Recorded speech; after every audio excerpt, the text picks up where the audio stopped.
माता सीता ने अपने जीवन में किया था ये महापाप। क्या आपको मालूम है कि लक्ष्मी रूप भूमि पुत्री माता सीता ने भी अपने जीवन काल में एक ऐसा घोर पाप किया था जिसकी सजा उन्हें उनके उसी जीवन में मिली। ये जानने के बाद भी कि वो जो कर रही हैं वो सही नहीं है, फिर भी सीता माता ने एक ऐसा कदम उठाया जिसने उनको उनके पति से ही अलग कर दिया।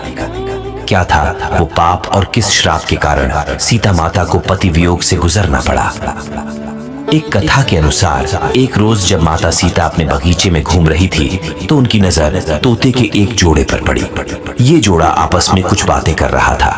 तोते के जोड़े को आपस में बातें करते देख माता सीता के अंदर जिज्ञासा उत्पन्न हुई कि ये दोनों क्या बातें कर रहे होंगे।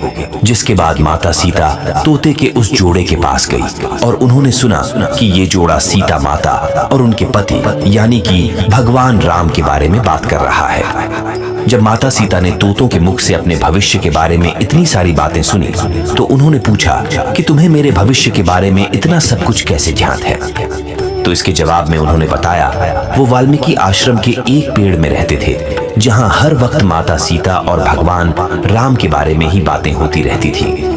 तोते के इस जोड़े ने ये तक बताया कि आगे चलकर भगवान राम मिथिला आकर आपके स्वयंवर में शामिल होंगे और भगवान शिव के धनुष को तोड़कर आपसे विवाह करेंगे। अब अपने भविष्य के बारे में इतना सब कुछ जानने के बाद माता सीता के मन में अपने भविष्य के बारे में और भी जानने की जिज्ञासा हुई। जिसके बाद माता सीता ने तोते के उस जोड़े को बंदी बनाकर पिंजरे में डलवा दिया। काफी कुछ जानने के बाद अब माता सीता को मादा तोते से एक लगाव हो गया था। जिसके बाद माता सीता ने नर तोते को तो पिंजरे से बाहर कर दिया, लेकिन मादा तोते को अपने पास पिंजरे में रखने का ही निर्णय लिया। अब तोतों का जोड़ा एक दूसरे से अलग हो गया था। जिसके बाद मादा तोते ने माता सीता को बताया कि मैं गर्भवती हूँ, मुझे छोड़ दीजिए। लेकिन आप सभी को यह सुनकर हैरानी होगी कि माता सीता ने उसे छोड़ने से इनकार कर दिया। नर तोते ने भी माता सीता से अपनी बीवी को छोड़ने का काफी निवेदन किया, मगर माता सीता ने कहा कि उन्हें मादा तोते से लगाव हो गया है। उन्हें वो इतनी भाने लगी कि अब वो मादा तोते को अपने से दूर नहीं होने देंगी। इसके बाद नर तोते ने ये तक कहा कि मेरी बीवी को खुले जंगल में हमारे बच्चों को जन्म देने दो, इसके बाद मैं वापस अपनी बीवी को आपके पास छोड़ दूंगा।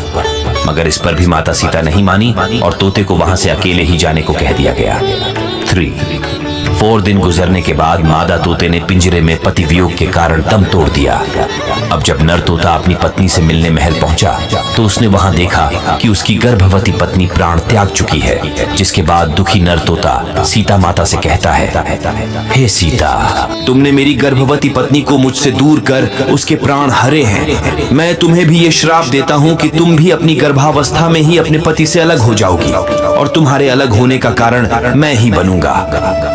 ये कहकर नर तोता वहां से उड़ जाता है। जिसके बाद वो सीधे अयोध्या जाता है और धोबी के रूप में जन्म लेता है। ये वही धोबी होता है जिसने माता सीता के रावण के चुंगल से छूटने के बाद माता सीता के चरित्र पर सवाल खड़े किए थे और इसी का कारण भगवान राम माता सीता को उनकी गर्भावस्था में त्याग देते हैं। तो माता सीता को उनके इसी जन्म में उनके द्वारा किए गए इस महापाप का दंड इस तरह मिलता है।